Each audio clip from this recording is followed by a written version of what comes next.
আমার সেই বোন পানিতে ভেসে এসেছে, যেই বোনকে দেখলে দূরে থেকে দেখা গেছে, বলছে আমাকে একটু উপরে তুলে নিন, আমি অন্তঃসত্ত্বা 9 মাসের, আমার সেই বোনটা জীবন দিয়েছে।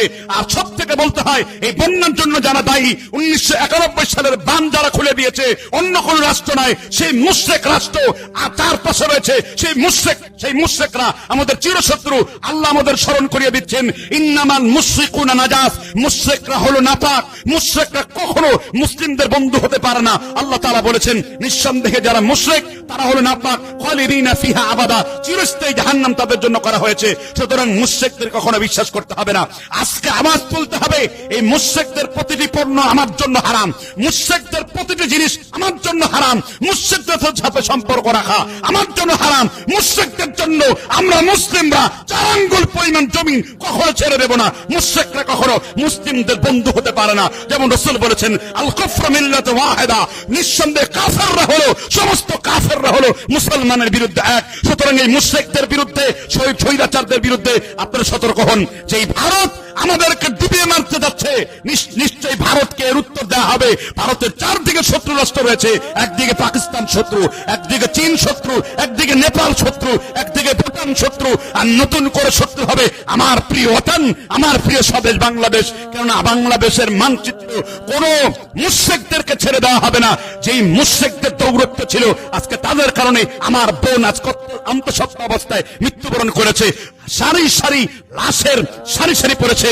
এই জন্য যারা ক্ষমতায় অধিষ্ঠিত রয়েছেন, সুতরাং পররাষ্ট্র নীতিতে নতজানুতা পরিত্যাগ করুন। বীরের মতন সেই আব্দুল হামিদ খান ভাসানী পর্যন্ত বলেছে, যেই দিন বুঝতে পারবে ওই পার্শ্ববর্তী মুশরিকরা আমাদের শত্রু, যেই প্রজন্ম বুঝতে পারবে ওই প্রজন্মটাই হবে বাংলাদেশের শ্রেষ্ঠ প্রজন্ম। আমাদেরকে বুঝতে হবে শুধু নৌপথ নয়, রেলপথ নয়, গ্যাস থেকে শুরু করে তাদের প্রত্যেকটি পণ্য বয়কট করতে হবে। এক কথায় স্লোগান হবে বয়কট ইন্ডিয়া। ইন্ডিয়ার সাথে আমাদের কোন রকমের চুক্তি বাঁধতে নেই, কারণ তারা মুসলমানের বিরুদ্ধে, বাংলাদেশের বিরুদ্ধে ষড়যন্ত্র করে 1991 সালের পরে 31 বছর পরে আমাদেরকে ডুবিয়ে মারা ষড়যন্ত্র করেছে। নিঃসন্দেহে ফেরাউন মুসার বাহিনীকে ডুবিয়ে মারতে চেয়েছিল, কিন্তু মুসা অক্ষত রয়েছে। আল্লাহ বলেছেন দুরিবাত আলাইহিমুদ দিল্লাতু ওয়াল মাসখানাতু বিগদামিন মিনাল্লাহ, আল্লাহর গজব তাদেরকে চারদিকে ধরেছে। ফান্তাকামনা আগরাকনাহুম ফিল ইয়াম, ফেরাউনকে সমুদ্রের পানিতে ডুবিয়ে মারা হয়েছে। সুতরাং যারাই ফেরাউনি কায়দায় চলবে, যারাই ফেরাউনের প্রেতাত্মা ভর করে মানুষের শত্রুতা করবে, মানব জাতির শত্রুতা করবে, এখানে বৌদ্ধদের বাড়িঘর ডুবে গেছে, হিন্দুদের বাড়িঘর ডুবে গেছে। সুতরাং এটা আর হিন্দু মুসলমান ইস্যু নয়, এটা হলো মানবতার শত্রুতা। এজন্য আন্তর্জাতিক আদালতে তাদের বিরুদ্ধে মামলা করে তাদেরকে সামনে আনতে হবে। তারা এত হিম্মত পায় কি করে?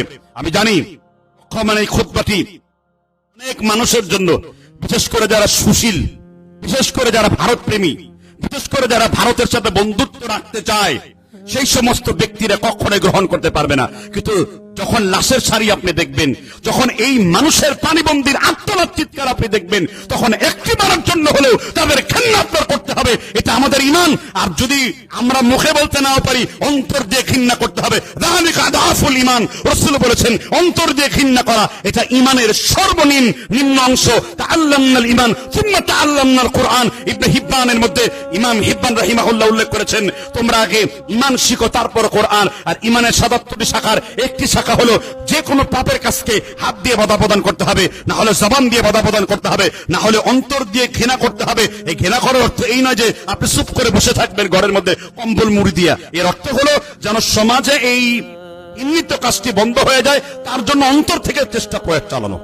হাদিসের ব্যাখ্যা হলো এটি। রব্বে কারীম আমাদেরকে বুঝবার তৌফিক দান করুন।